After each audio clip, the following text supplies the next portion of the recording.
নমস্কার বন্ধুরা, এখনই তোমরা এই সেটিংটা করে ফেলো। যাদের ফোনে নেট রয়েছে কিন্তু নেট চলছে না, যারা ঘরের ভিতর থেকে নেট চালাতে পারছো না, তোমরা মোবাইলে এই সেটিংটা এখনই দেখে করে নাও। অবশ্যই তোমরা আজ থেকে আর নেটের কোনো সমস্যা থাকবে না। Thank you so much. ভিডিওটি প্রথম থেকে শেষ পর্যন্ত দেখবেন, কেউ কিপ করবে না। ভালো লাগলে লাইক শেয়ার কমেন্ট করে পাশে থাকবেন আর ভিডিওটি শেষ করে দেখবেন। Thank you. আমরা প্রথমে কি করব, আমাদের ফোনের যে সেটিংস অপশানটা আছে সেই সেটিংস অপশানটা আমরা ওপেন করে নেব। তারপরে দেখো একটু স্ক্রল ডাউন করে এটাকে একটু উপরের দিকে তুলে নেব। তুলে নিলে আমাদের কাছে কিন্তু এখানে দেখতে পাবে একটা সিস্টেম বলে অপশান আছে শেষের দিকে, ঠিক আছে। এই সিস্টেমের মধ্যে আমরা ক্লিক করব। সিস্টেমের মধ্যে ক্লিক করলে এইবার দেখো এখানে একটা অপশান পাবো অ্যাবাউট ফোন। এই অ্যাবাউট ফোনের মধ্যে যাব আমরা। অ্যাবাউট ফোনে যখন আমরা ক্লিক করব তখন দেখো আমাদের কাছে এই এতগুলো অপশান আমাদের সামনে চলে আসছে। এইবার এটাকেও কিন্তু একটু স্ক্রল ডাউন করে উপরে তুলে নেবো। তুলে নিলে আমাদের সামনে এবার একটা অপশান চলে আসবে। দেখো এখানে আছে বিল্ড নাম্বার, ঠিক আছে। এই যে বিল্ড নাম্বারটা আছে, এই বিল্ড নাম্বারের মধ্যে আমরা 6 থেকে 7 বার পর পর আঙুল দিয়ে ট্যাপ করব, ঠিক আছে। তো আমি এখানে করছি, দেখতে বুঝতেই পারবে।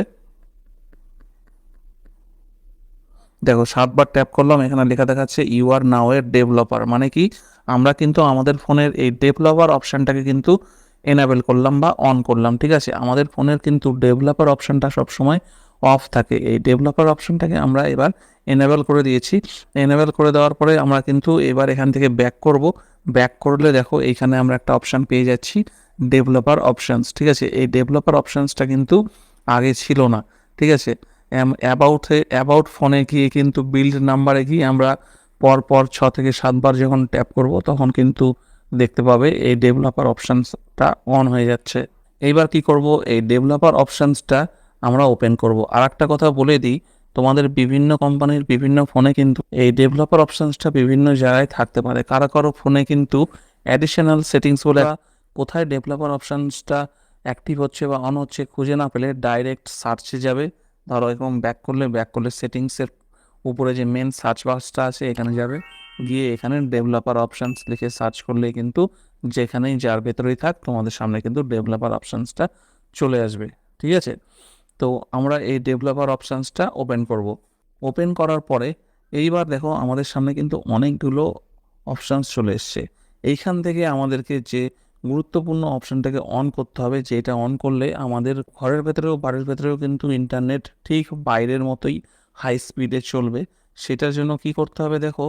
তো দেখো স্ক্রল ডাউন করার পরে আমরা একটা অপশান পাবো এখানে, মোবাইল ডেটা অলওয়েজ অ্যাক্টিভ, ঠিক আছে। এই মোবাইল ডেটা অলওয়েজ অ্যাক্টিভ এইটাকে আমরা কিন্তু অন করে দেব।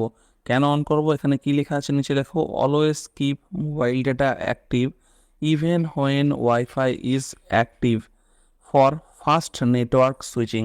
তার মানে কি, তোমাদের কিন্তু এই যে নেটওয়ার্কটা, এই নেটওয়ার্কটা যেন ভালো ফাস্ট কাজ করে, ফাস্ট নেট কাজ করে, ঠিক আছে। সেই জন্য কিন্তু এই অপশানটাকে তোমরা সবসময় অন করে রাখবে, ঠিক আছে। এই সেটিংসগুলো কিন্তু একদম হিডেন সেটিং।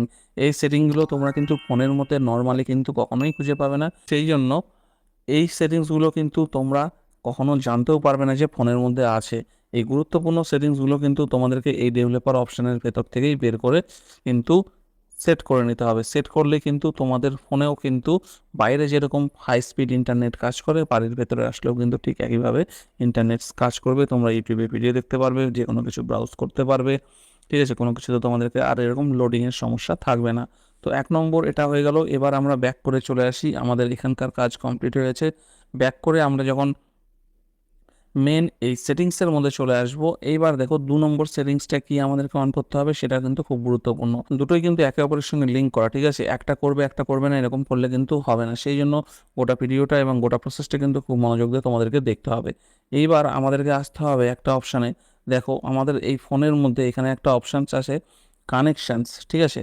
তো এই আমরা কানেকশানসের মধ্যে যাব। কানেকশানসের মধ্যে যাওয়ার পরে দেখো আমরা এখান থেকে আমরা একটা অপশান পাবো মোবাইল নেটওয়ার্ক, ঠিক আছে। এই যেখানে একটা অপশান পাচ্ছি মোবাইল নেটওয়ার্ক। এই মোবাইল নেটওয়ার্কের মধ্যে ক্লিক করব। মোবাইল নেটওয়ার্কের মধ্যে ক্লিক করলে এখানে দেখো তোমাদের যাদের ফোনে দুটো সিম আছে, দুটো সিম এখানে কিন্তু শো করবে, ঠিক আছে। আমার এই ফোনটায় একটা সিম লাগানো আছে, তাই সেই জন্য এইভাবে সিম 1 বা সিম 2 এভাবে শো করছে না। তোমাদের যাদের দুটো সিম থাকবে সিম 1 সিম 2 শো করবে। তো তোমরা যেই সিমে নেট ইউজ করো সেই সিমটাকে কিন্তু সিলেক্ট করবে। সিলেক্ট করার পরে তোমাদের সামনে এইরকম একটা ইন্টারফেস, এখন আমার স্ক্রিনে যেরকম দেখতে পাচ্ছ এরকম ইন্টারফেস চলে আসবে। তার মধ্যে থেকে আমাদেরকে সিলেক্ট করতে হবে হচ্ছে অ্যাক্সেস পয়েন্ট নেম, ঠিক আছে। তো তোমাদের ফোনে এই অ্যাক্সেস পয়েন্ট নেম লেখা থাকতে পারে অথবা এপিএন লেখা থাকতে পারে শর্টে, ঠিক আছে। তো এপিএন বা অ্যাক্সেস পয়েন্ট নেম যেটাই লেখা থাকো তোমাদের ফোনে, তো সেইটার মধ্যে তোমরা ক্লিক করবে।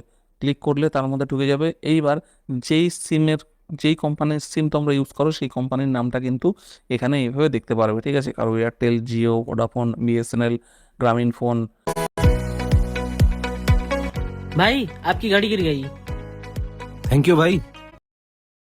ফোন, রবি, যাই হোক যেটা ইউজ করো সেটা সেরকম দেখতে পারবে। এইবার দেখো এটা কিন্তু প্রথমে সিলেক্ট করাই আছে, ঠিক আছে। আমার যেখানে যেমন ধরো এখানে লেখা আছে এয়ারটেল ইন্টারনেট, তোমাদের ওখানে কিন্তু তোমাদের যা সিম সেই সিমের নাম দিয়ে ইন্টারনেট লেখা থাকবে। এইবার কি করব, এই যে আমাদের সিমের যে এই এপিএন সেটিংটা, এই সেটিংটা কি ফোনে যখন আমরা সিম ইনসার্ট করি তখন থেকে কিন্তু এই এপিএন সেটিংটা কিন্তু সেট হয়ে থাকে। এবার দীর্ঘদিন ব্যবহার করার পরে এই এপিএন সেটিংটা কিন্তু আমরা আর চেঞ্জ করি না, সেই জন্য কিন্তু এই এপিএন সেটিংসটার মধ্যে কোনো আপডেট হয় না বলে কিন্তু নেটওয়ার্কটা ভালোভাবে আসে না বা নেটটা ভালোভাবে কাজ করে না, ঠিক আছে। তো এই নেপিএন সেটিংসটাকে যদি আমরা একবার রিসেট করে নিই তাহলে কিন্তু আবার আমাদের ইন্টারনেটের স্পিড কিন্তু বেড়ে যাবে, আমাদের নেটওয়ার্কও কিন্তু খুব ভালোভাবে ক্যাচ করতে পারবে, ঠিক আছে। তো তার জন্য কি করবে, দেখো তোমাদের মধ্যে কারো কারো ফোনে দেখতে পাবে একদম নিচে এই জায়গাটায় কিন্তু রিসেট বলে একটা অপশান থাকবে, ঠিক আছে। তো এই নিচে যাদের অপশান থাকবে তাদের তো এখানে নিচে রিসেটে ক্লিক করে দিলেই হবে। আর যাদের নিচে রিসেট অপশন থাকবে না আমার মতো, তাদের কি করতে হবে, ডান দিকে উপরে এই থ্রি ডটটা আছে, এই থ্রি ডটে তোমরা ক্লিক করবে। থ্রি ডটে ক্লিক করলেই দেখো একটা অপশন পেয়ে যাচ্ছ রিসেট টু ডিফল্ট। এই রিসেট টু ডিফল্টের মধ্যে ক্লিক করে দিলেই কিন্তু এখানে আবার একটা কিন্তু পারমিশন চাইছে যে রিসেট এপিএন সেটিং, ঠিক আছে। তো এই রিসেট এপিএন সেটিংটাকে কিন্তু তোমরা রিসেট করে দেবে। রিসেট করে দিলেই কিন্তু তোমাদের ফোনের যে এপিএনটা কিন্তু আবার আগের মতো ফ্রেশ হয়ে যাবে, নতুনভাবে একদম নেটটা কাজ করা শুরু করবে, ঠিক আছে। তো তোমাদের ফোনের যে নেটের প্রবলেমটা হচ্ছিল, ঠিক আছে, ইন্টারনেটের যে কানেকশনের জন্য কিছু প্রবলেম হচ্ছিল, নেটওয়ার্কের যে প্রবলেম হচ্ছিল, সেই প্রবলেমগুলো কিন্তু পুরোটাই কিন্তু এবার সলভ হয়ে গেল। তাহলে আমরা দুটো যে সেটিংস অন করলাম, এই দুটো সেটিংস কিন্তু একটা একটার সঙ্গে লিঙ্ক করা, সেই জন্য দুটো সেটিংসই কিন্তু তোমাদেরকে অন করে নিতে হবে। এই দুটো সেটিংস যদি তোমরা অন করে নাও, করে নিলে কিন্তু তোমাদের আর এরপরে যখন তোমরা বাড়িতে নেট ইউজ করবে তখন কিন্তু আর তোমাদের নেটের কোনো সমস্যা হবে না। আর একটা কথা খুবই গুরুত্বপূর্ণ, এই দুটো সেটিংস কিন্তু অন করে নেওয়ার পরে কিন্তু তোমরা তোমাদের ফোনটাকে অবশ্যই একবার রিস্টার্ট করে নেবে, ঠিক আছে। রিস্টার্ট করে নেওয়ার পরে ফোনটা কিন্তু এইবার দেখবে যে ফোনটা কিন্তু এবার খুব ফাস্ট নেট কাজ করছে। ইউটিউবে ভিডিও দেখো অথবা ব্রাউজ করো বা যাই করো, তোমাদের ফোনে কিন্তু আর কোনো রকম লোডিংয়ের সমস্যা থাকবে না। তো আশা করি তোমার বন্ধুরা বুঝতে পেরেছো যে কী করে তোমাদের ফোনের নেট স্পিড বাড়ির ভেতরে বাড়িয়ে নিতে পারবে। তো ভিডিওটি যদি ভালো